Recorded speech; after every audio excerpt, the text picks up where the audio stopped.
Alien Empress commands, a human to live and marry her daughter. The airlock cracked open, and Lieutenant Cole Heron stepped onto the Valthari warship with both. Hands raised, a broken translator unit dangling from his belt, and exactly zero backup coming. Behind him, the wreckage of the scout ship Ardent was already being pulled apart by automated. In front of him stood 40 soldiers in iridescent armor, their three-fingered hands gripping weapons that hummed at a frequency Cole felt in his back teeth. He had 18 seconds before they decided he was a threat. He used 12 of them to say, in the best Valthari dialect his busted translator could manage, that he was the only survivor of a navigation error. That he meant no hostility, and that he would very much prefer not to be disintegrated. The remaining 6 seconds passed in silence. Then one of the soldiers stepped forward, removed her helmet, and Cole got his first good look at a Valthari up close. She was tall, maybe 6'4", with pale silver skin and eyes that shifted color the way shallow water shifts over sand. Her jaw was sharp. Her expression was sharper. She said something he could not fully parse.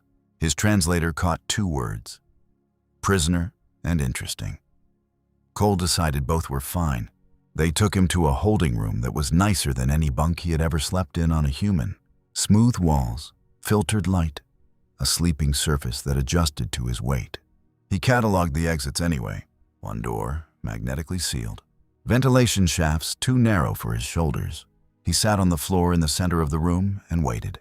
The Valthari Empire had been watching humanity for 11 years. That much was in every intelligence briefing Cole had ever read.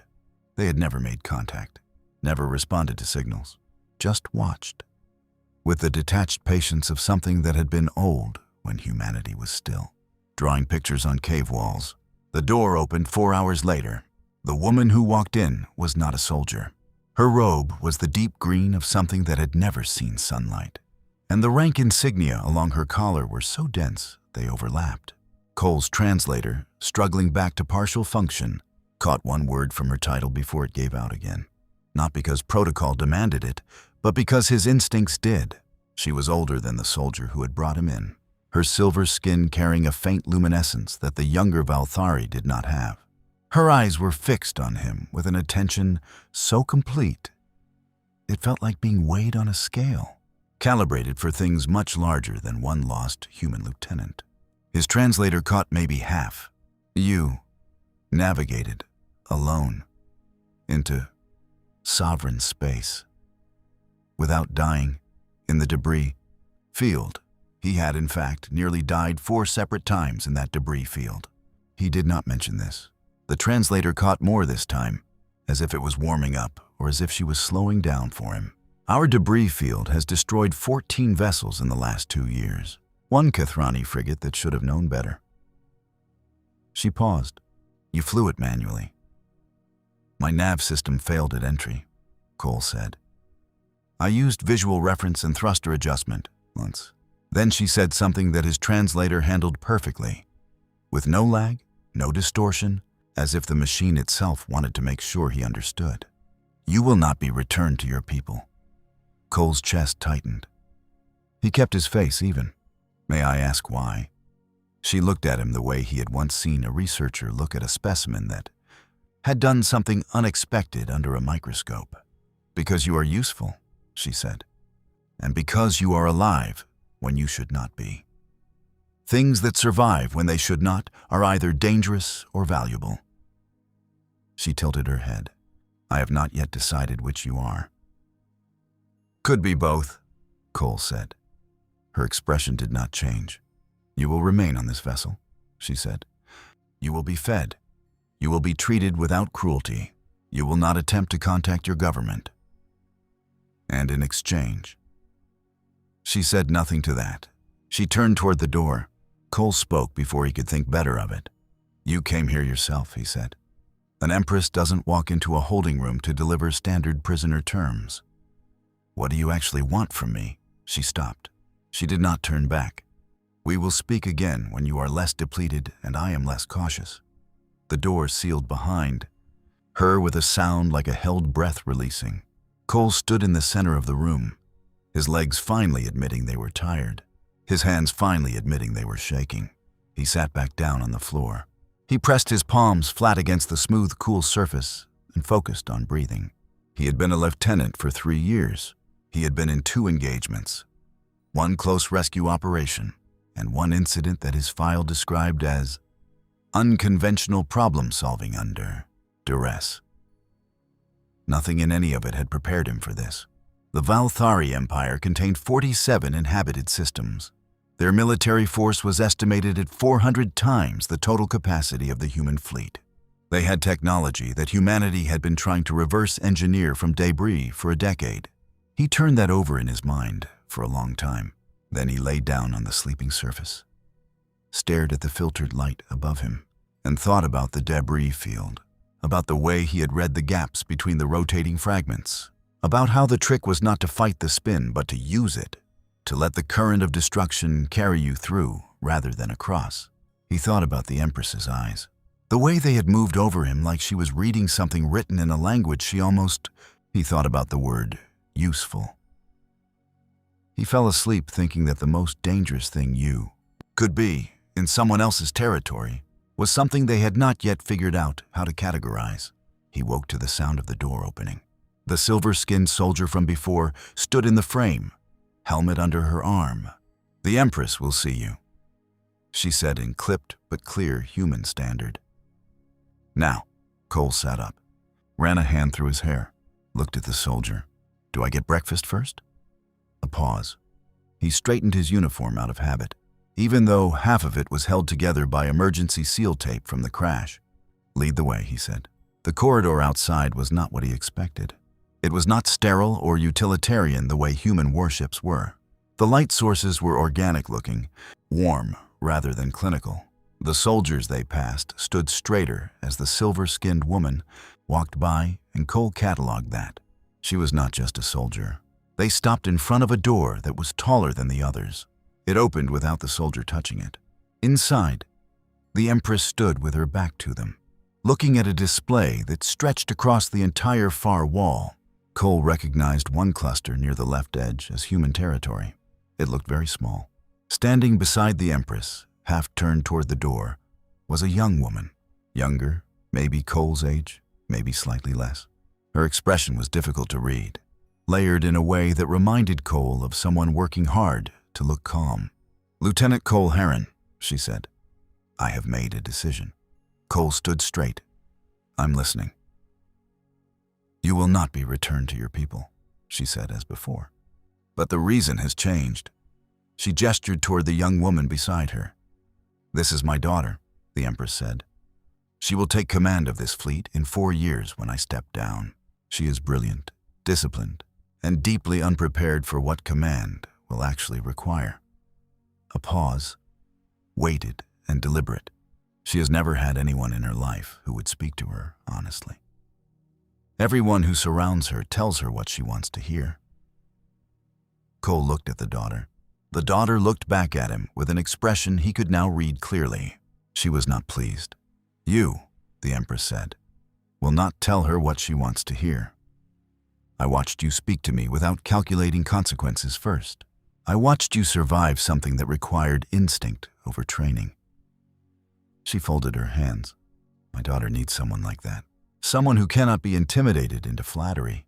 Cole said nothing for a moment. "You're asking me to be her advisor," he said. "I am not asking," the Empress said. "And advisor is not the word." The star map behind her pulsed once with new data. Cole looked at the daughter again. Her jaw was tight. Her eyes had gone the color of deep water. He thought about the debris field, about the thing he had learned flying through it. Sometimes the current that looked like it was destroying you was the only thing that could carry. "What is the word?" he asked. The Empress said it clearly, without hesitation, as if she had made this decision long before he arrived. "Husband." The word landed in the room like a dropped weapon. Cole did not flinch. He had been trained not to flinch, checking it against the translator output, checking the translator against the context, arriving at the same answer all 3 times. The daughter spoke first.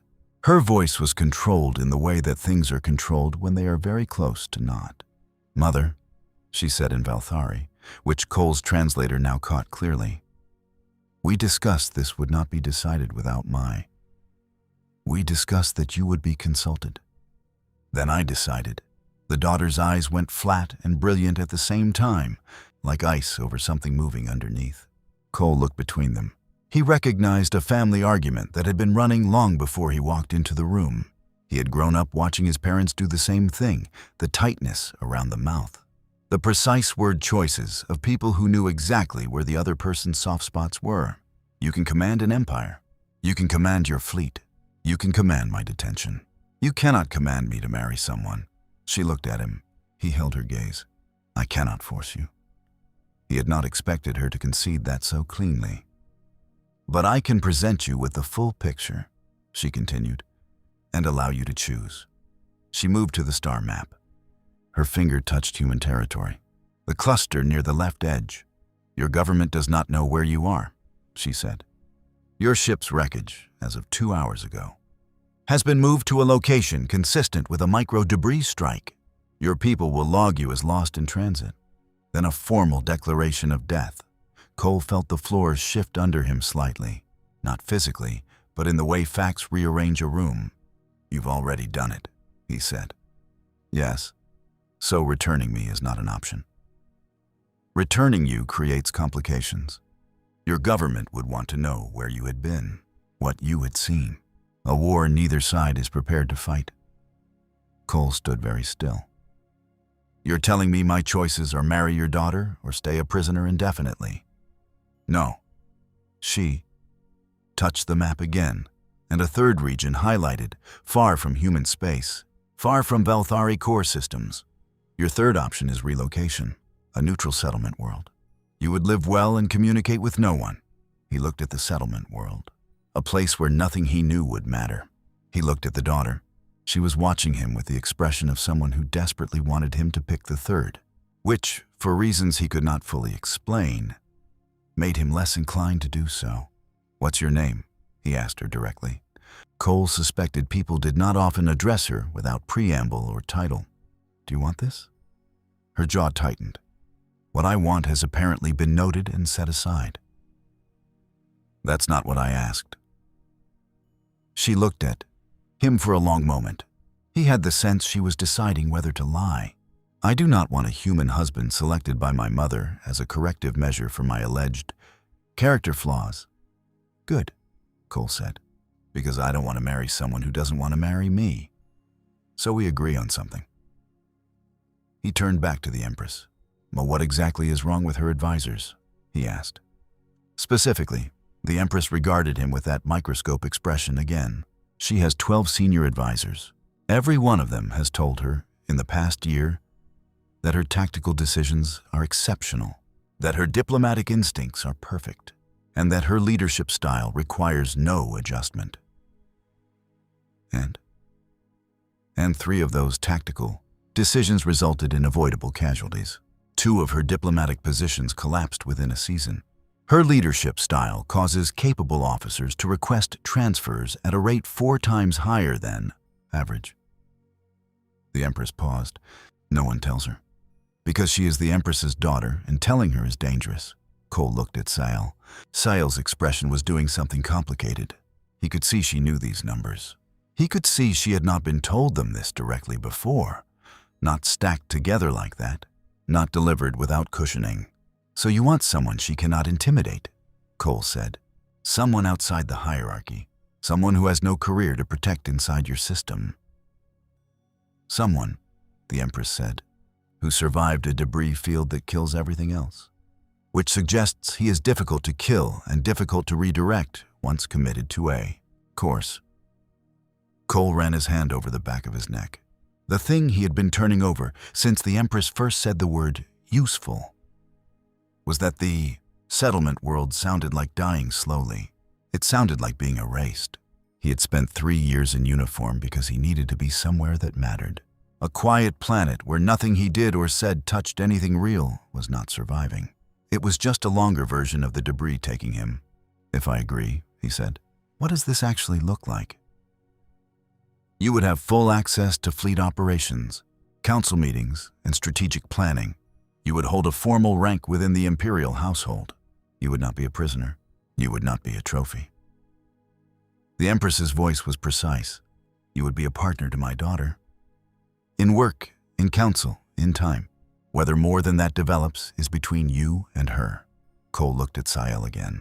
She was looking at a point approximately 2 feet to his left, which was very clearly a choice. She shifted her eyes to him. If I agree to this, I have one condition of my own. A pause. What? You talk to me like I just talked to you. If I'm going to be your husband in name and your honest voice in practice, you have to actually let me be both. The room was quiet for a moment. Sael looked at her mother. The Empress's face was absolutely unreadable. Then Sael looked back at Cole, and something in her expression shifted, very slightly, from hostile to something closer to assessing. You are either very brave or very stupid, she said. Historically, both at the same time, he said. Then the Empress said, the ceremony will be arranged within the week. The formal announcement to the fleet will follow. Cole looked at her. I haven't said yes yet. No, the Empress agreed. But you have not said no. My aide will provide you with quarters appropriate to your new status. The silver-skinned soldier followed her. Cole and Sael stood alone in the room with the star map still glowing behind them. Human territory tiny in the lower left. The vast remainder of the known galaxy in every other direction. I want to be clear, she said. I will not pretend to feel things I do not feel. I will not perform warmth for the benefit of my mother's plans. Agreed, Cole said. I will not be managed or handled. I wasn't planning to manage you. I'm not your advisor yet. I'm not anything yet. He looked at the star map. Do you actually know what those casualty numbers were from?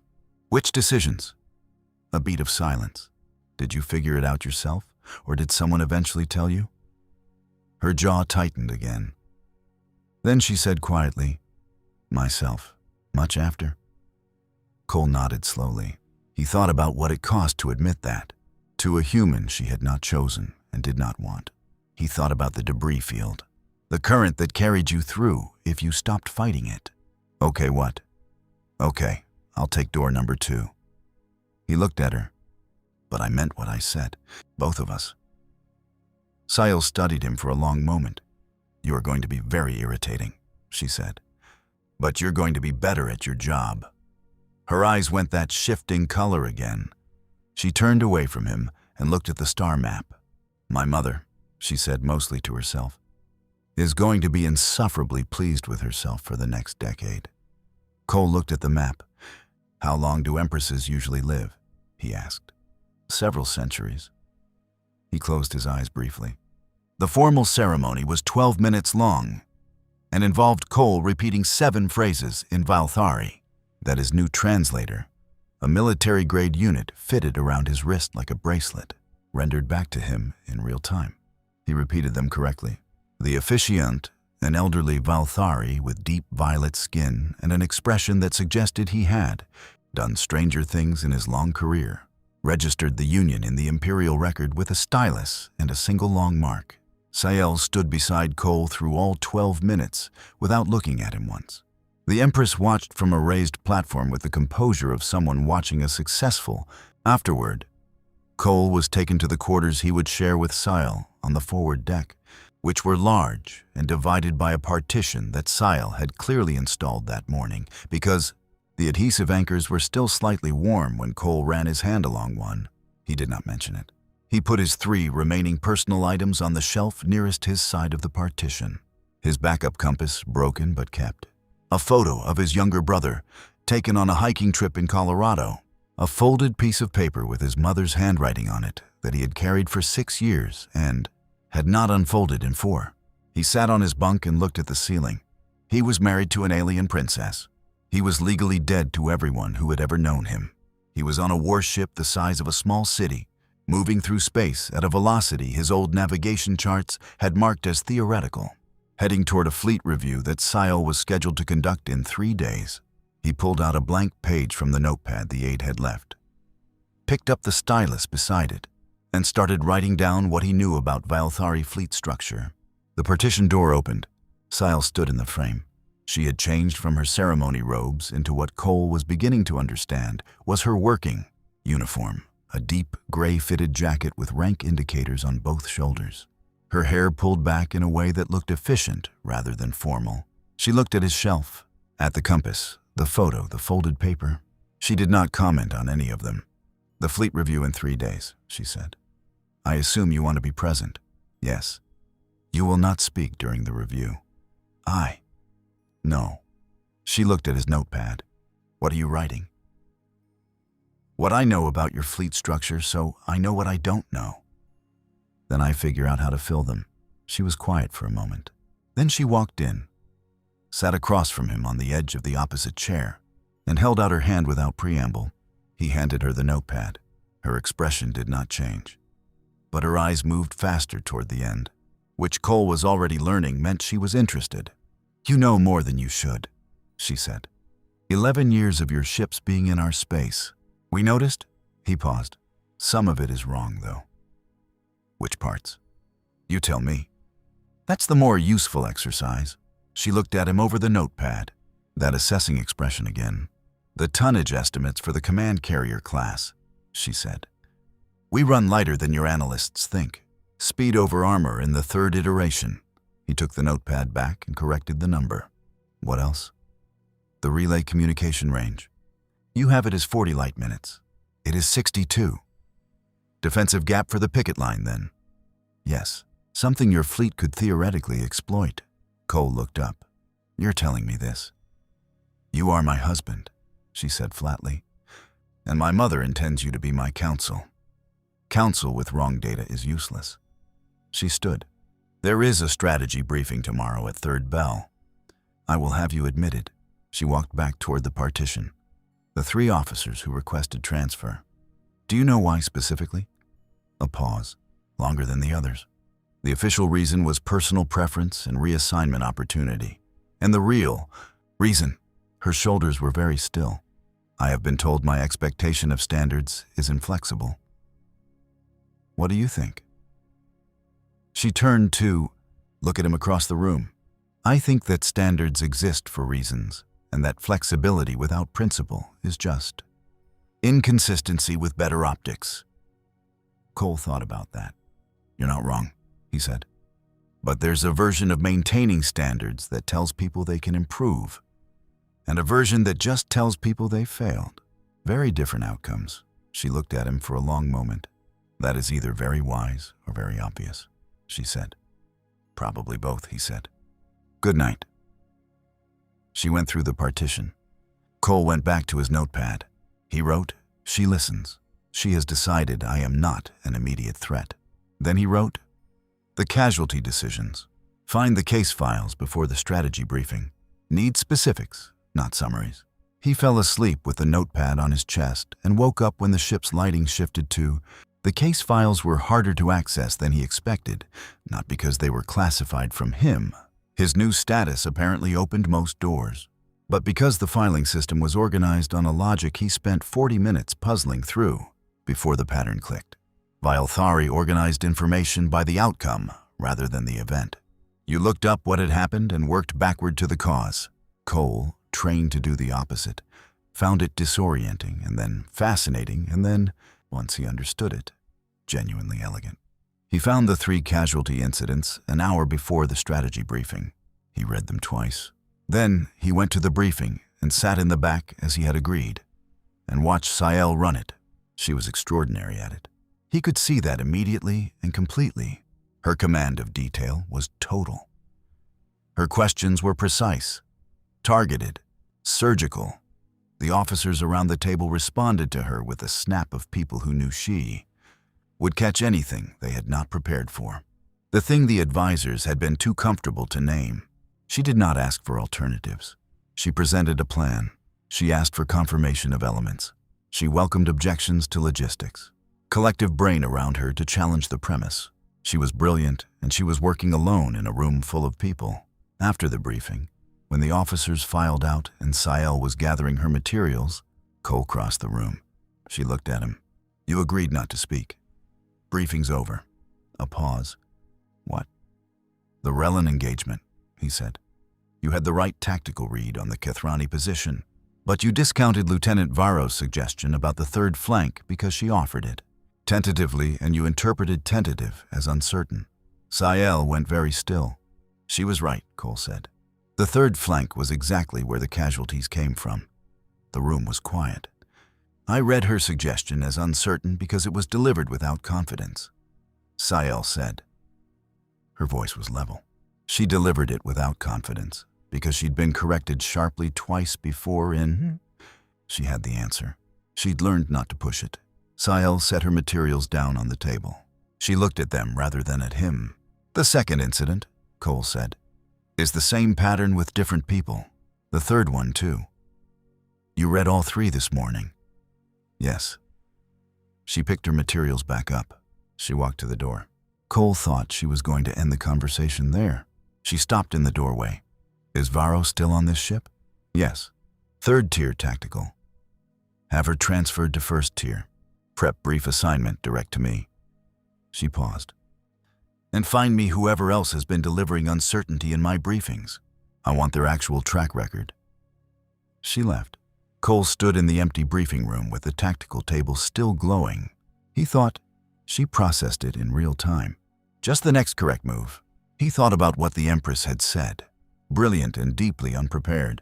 He was starting to see it differently. She was not unprepared. She had never had anyone watching from outside the hierarchy who would tell her what the data. He pulled out his notepad. He wrote, not a leadership problem, an information environment problem. She operates at full capacity when the inputs are clean. The inputs have never been clean. Then he went to find Varro. Lieutenant Varro was 26 by Velthari age count, which Cole's aide Tessin had explained translated to roughly 30 in human years, though the physiology worked differently enough that he should not read it too literally. She was shorter than most of the officers Cole had met, with bright copper-toned skin and eyes that currently looked at him the way someone looks at a thing they cannot categorize and are not sure they should approach. Cole had found her in the crew's secondary mess, eating alone, which told him something. He sat across from her without being invited. She went very still in the way Velthari seemed to go still when something violated their expected. I'm Cole, he said. I know what that is. We're both living with it. Varro looked at him. The Relin engagement, he said. You were right about the third flank. She set her fork down. Your suggestion was correct. The casualties came from exactly where you said they would. Varro's voice was careful when the commander's read of the Kethrani position was also correct. She could not account for every variable. She could have if she'd had your input clearly. Learn to soften your delivery. Cole paused. I'm not here to assign blame to anyone. I'm here because Sael asked me to find whoever else has been pulling their punches in briefings. I think you know some of those people. Varro was quiet for a long moment. Why would she want that, Varro said. If she learns who has been withholding. She's not looking to punish anyone, Cole said. She's looking to fix the room. Another pause. You've been on the ship for 11 days, Varro said. You've been married to the Commander-Heir for 8 of them. Why should I believe your read of her intentions? Cole thought about Sael in the briefing room. The immediate pivot to action. Because when I told her about Relin this morning, she didn't argue, she didn't explain, and she didn't make it about her. She asked for Varro's name and said to move her to first tier. He shrugged. You can wait and see if the transfer comes through. That's a reasonable response. Varro looked at her food, then at the wall. There are 4 others, she said, that I know of. I'd like their names, if you're willing. And if I give them to you, and she retaliates, then you have proof I was wrong about her, and you can use it against me, however you like. Varro studied him with those careful eyes. Then she picked up her fork again, as if returning to her meal was a form of decision made. She gave him 4 names. He took them back to Sael that evening. She did not react to the list the way he had expected. She did not look relieved or vindicated or determined. She looked tired, in a way he had not seen on her face before, a tiredness that had nothing to do with the hour. How long? She said, not really asking him. Do you think this has been the dynamic? Hard to say without more data. I'd look there first. She set the list down on the table between them. The partition was open, which had been happening more often, and Cole had stopped noting it as unusual. My mother's advisors told her I was ready, Sile said. Every review cycle for 4 years. Exceeding benchmarks. Yeah. She didn't believe them. Evidently. Sile looked at him. She chose a human she had never met. From a species she has never formally acknowledged, because she observed you for 4 hours and decided you were harder to redirect than her own. Counsel. To be fair, Cole said, I had a pretty dramatic entrance. Something passed through Sile's expression. Something closer to it than anything he had seen from her before. The fleet review in 2 days, she said. I want to change the briefing structure. How? I want to open a segment to alternative. Officers present counter-arguments to my proposed decisions before I finalize them. Cole nodded. That's going to be uncomfortable for them at first. They'll worry it's a trap. I know. I need it to be uncomfortable at first. That's how they'll know I mean it. He thought about that. One addition, he said. The first time someone challenges you in that segment and turns out to be right, you acknowledge it out loud, in the room, on record, not privately, not after. That's what breaks the pattern. She looked at him. You're asking me to be publicly wrong, she said. I'm asking you to be publicly correctable. Wrong is a mistake. Correctable is a feature. The room was quiet for a moment. That is going to be the most difficult thing I have done in 3 years of command preparation. I know, Cole said. That's how I know it's the right move. She looked at him across the table, and he had the sense. She was doing that thing again. Running him through some internal calibration, checking him against a template she had been building since the holding room. You are strange, she said.